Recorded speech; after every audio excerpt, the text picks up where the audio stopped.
making headlines in your world in September of 2010. Our top stories include: the 9/11 attacks on the World Trade Center are remembered. President Obama makes 2 proposals to get the economy going. Kodak is set to settle 2 discrimination suits. A bidding war in the car rental business could mean a costlier business trip or vacation. And in 2010, there is still a high distrust for the medical profession.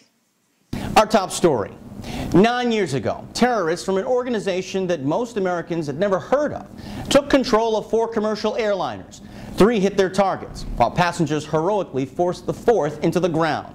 The 9/11 attacks are remembered. The Twin Towers in New York were destroyed, and the Pentagon in Washington was heavily damaged. But the human loss of 2,019 people is what endures on the American landscape the most. In a new documentary on the attacks that debuted this week, former National Security Advisor Condoleezza Rice spoke about the chaos in the minutes after the first plane struck. We had no idea where it was safe and where it wasn't. We didn't think the bunker of the White House was safe. Of course, Al-Qaeda is a name that everyone knows now in this country. At the time, the group was hiding in Afghanistan. The U.S. invaded that country shortly after, and the war there continues to this day. And while many Al-Qaeda members have been caught or killed, their leader, Osama bin Laden, remains alive and at large. Well, the current crisis in this country remains the economy. And with unemployment stuck at 9.6%, the White House and Democrats are feeling the heat to do something just weeks before the midterm elections in November. The unemployment gap for blacks remains higher than the national average. Only 1 in 3 African Americans under the age of 25 have jobs.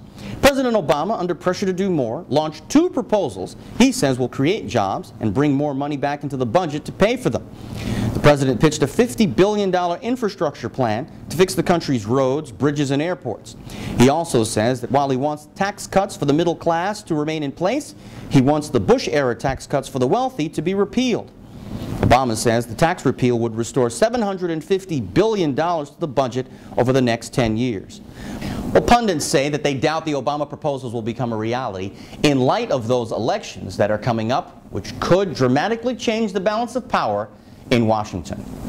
A company whose name has been closely associated with pictures for the past century may have color issues that have absolutely nothing to do with their images. A judge has cleared the way for Kodak to pay $21 million to settle 2 discrimination lawsuits. The photo giant will pay more than 3,000 past and current employees about $10 million. The rest will go to their lawyers. The suits filed in 2004 and 2007 claim that Kodak routinely passed over black employees for raises, promotions, and generally fostered a hostile work environment. In a statement, Kodak said the settlement, quote, represents a resolution of mutual interest and it absolutely does not suggest any wrongdoing. The settlement amounts will range from $1,000 to $50,000 per claimant. If you rent a car in your travels, a deal that's been revving up since April may have kicked into high gear. In the end, for you it could mean a more expensive business trip or vacation, as the Dollar Thrifty group is about to be gobbled up. Hertz Car Rental has agreed to pay more for Dollar Thrifty than rival Avis. Hertz made an original offer of $1.1 billion in April. Avis started what some described as a hostile takeover process and upped the ante. The latest Hertz bid is $1.56 billion, but Avis is again expected to raise its offer. Dollar Thrifty shareholders will meet on the proposal at the end of the month. Hertz has 8,000 locations worldwide. The Avis Budget Group has 6,500. Dollar Thrifty's 1,500 facilities worldwide is seen as key for industry dominance. In health news, it appears that decades after the start of the Tuskegee experiments, blacks still distrust the medical profession by a significant percentage. A recent national survey by the New York Blood Center revealed that 17% of African American participants, about 1 in 5, did not trust hospitals in 2010. This is the main reason cited for the lowest participation of blacks in blood or organ donation and clinical research. This as blacks are more disproportionately affected by a wide range of health issues.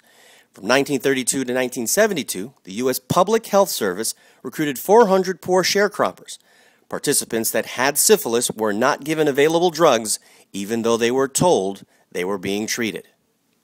For a complete look at any of the business stories affecting your world, subscribe to the Network Journal. And feel free to check us out here at tnj.com. That's the Network Journal Report. I'm Gary Anthony Ramsay.